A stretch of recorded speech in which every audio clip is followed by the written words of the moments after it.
നമസ്കാരം, ഞാൻ Aarathi. Chemmanur international jewellers Kaumudi ഹെഡ്ലൈൻസിലേക്ക് സ്വാഗതം.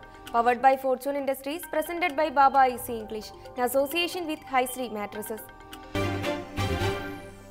സൂചന സുഷമയിലേക്ക്. ഇന്ദ്രപ്രസ്ഥത്തിൽ രാഷ്ട്രപതി സ്ഥാനാർത്ഥിക്കായി ചർച്ചകൾ മുറുകവെ വിദേശകാര്യമന്ത്രി സുഷമ സ്വരാജിന് NDA ടിക്കറ്റ് എന്ന സൂചന.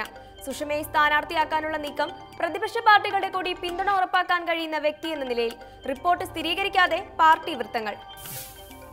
അതേസമയം പ്രതിപക്ഷവുമായി സമവായ ചർച്ചയ്ക്ക് BJP രൂപം നൽകിയ മന്ത്രിതല സമിതി ഇന്ന് സോണിയയുമായും യെച്ചൂരിയുമായും ചർച്ച നടത്തും.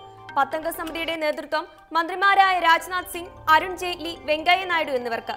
ഇന്നത്തെ ചർച്ചയിൽ സുഷമയുടെ പേര് NDA മുന്നോട്ട് വയ്ക്കുമെന്ന് റിപ്പോർട്ട്. സ്വന്തം സ്ഥാനാർത്ഥിയെ വിജയിപ്പിക്കാൻ വേണ്ടുന്ന വോട്ടുള്ള സാഹചര്യത്തിൽ സംഘപരിവാർ പാരമ്പര്യമുള്ളയാളെ സ്ഥാനാർത്ഥിയാക്കണമെന്ന നിലപാടുമായി RSS. സമവായ സ്ഥാനാർത്ഥിയുടെ കാര്യം പിന്നീട് ആലോചിച്ചാൽ മതിയെന്നും നിർദ്ദേശം. വിരമിക്കും മുമ്പ് ശരശയ്യ. പോലീസ് മേധാവി TP സെൻകുമാറിന്റെ ഉത്തരവുകളുടെ ചിറകരിഞ്ഞ വീണ്ടും സർക്കാർ നടപടി. പോലീസ് ആസ്ഥാനത്തെ രഹസ്യ വിഭാഗമായ T ബ്രാഞ്ചിലെ ഫയലുകൾ പരിശോധിക്കാൻ DGPക്ക് അനുമതിയില്ല. ഫയലുകൾ കൈമാറണമെന്ന നിർദ്ദേശവുമായി സെൻകുമാർ ഇറക്കിയ ഉത്തരവ് സർക്കാർ റദ്ദാക്കി. ചീഫ് സെക്രട്ടറിയുടെ നടപടി രഹസ്യ വിഭാഗത്തിൽ നിന്ന് സെൻകുമാർ ഫയലുകൾ ചോർത്തുന്നുവെന്ന തച്ചങ്കരിയുടെ പരാതിക്ക് പിന്നാലെ. വിരമിക്കാൻ ദിവസങ്ങൾ മാത്രം ശേഷിക്കെ പോലീസ് മേധാവി രഹസ്യ ഫയലുകൾ ആവശ്യപ്പെടുന്നത് ദുഷ്ടലാക്കോടെയെന്ന് ടോമിൻ തച്ചങ്കരി. സെൻകുമാറിന്റെ നിർദ്ദേശം റദ്ദാക്കി ചീഫ് സെക്രട്ടറി ഉത്തരവിറക്കിയത് ബുധനാഴ്ച രാത്രി.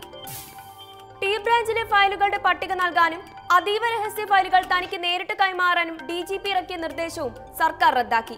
കെട്ടിക്കിടക്കുന്ന ഫയലുകൾ 1 മാസത്തിനകം തീർപ്പാക്കണമെന്ന മേധാവിയുടെ ഉത്തരവിനും അകാല മരണം. സർവീസിൽ 2 ആഴ്ച കൂടി തികച്ചു ബാക്കിയില്ലാത്ത സെൻകുമാറിന് ശരശയ്യ വിരിച്ച് സർക്കാർ. ഡെങ്കിയിൽ വിറങ്ങലിച്ച് കേരളം. സംസ്ഥാനത്ത് പകർച്ചപ്പനി ബാധിതരുടെ എണ്ണം കൂടുന്നു. ഡെങ്കിയുടെ പിടിയിൽ ഇന്നലെയും ഇന്നുമായി 6 പേർ കൂടി മരിച്ചതോടെ ഒരാഴ്ചക്കിടെ പനിമരണത്തിന് കീഴടങ്ങിയത് 41 പേർ. സംസ്ഥാനത്തൊട്ടാകെ ഇന്നലെ മാത്രം 737 പേരെ പനി ബാധിതരായി വിവിധ ആശുപത്രികളിൽ പ്രവേശിച്ചപ്പോൾ ഡെങ്കി സ്ഥിരീകരിച്ചത് 179 പേർക്ക്. ശുചിത്വ പരിപാടികളിൽ മുന്നിൽ നിന്നിട്ടും ഡെങ്കിയിൽ ഒന്നാമതെത്തിയതിന്റെ നാണക്കേടിൽ കേരളം. യോഗങ്ങളും ബോധവൽക്കരണങ്ങളും നടത്തിയിട്ടും കൊതുകിന്റെ പ്രജനനം തടയാൻ സർക്കാർ വേണ്ടുന്ന നടപടികൾ സ്വീകരിച്ചില്ലെന്ന് ആക്ഷേപം. മാലിന്യ നിർമ്മാർജ്ജനത്തിൽ ആരോഗ്യവകുപ്പ് പരാജയപ്പെട്ടെന്ന മുഖ്യമന്ത്രി തന്നെ സമ്മതിച്ച സാഹചര്യത്തിൽ പനിബാധ തടയാൻ മറ്റു വഴികൾ തേടി ആരോഗ്യവകുപ്പ്. കഴിഞ്ഞ വർഷം 10 ലക്ഷം പേർ ചികിത്സ തേടിയപ്പോൾ ഇക്കുറി അത് 11 ലക്ഷമായി വർദ്ധിച്ചെന്ന് മന്ത്രി KK ശൈലജ.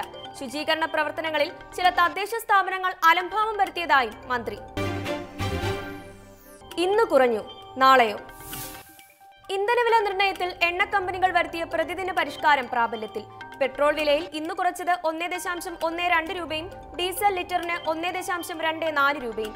രാജ്യാന്തര വിപണി വില ആധാരമാക്കി ദിവസവും അർദ്ധരാത്രി നിശ്ചയിക്കുന്ന വിലകൾ പ്രാബല്യത്തിൽ വരുന്നത് പിറ്റേന്ന് രാവിലെ 6-ന്. പ്രതിദിന വില നിർണയ രീതി പ്രാബല്യത്തിൽ വന്നതോടെ അവസാനിച്ചത് നിലവിൽ 2 ആഴ്ചയിലൊരിക്കൽ ഇന്ധനവില പുതുക്കി നിശ്ചയിക്കുന്ന രീതി.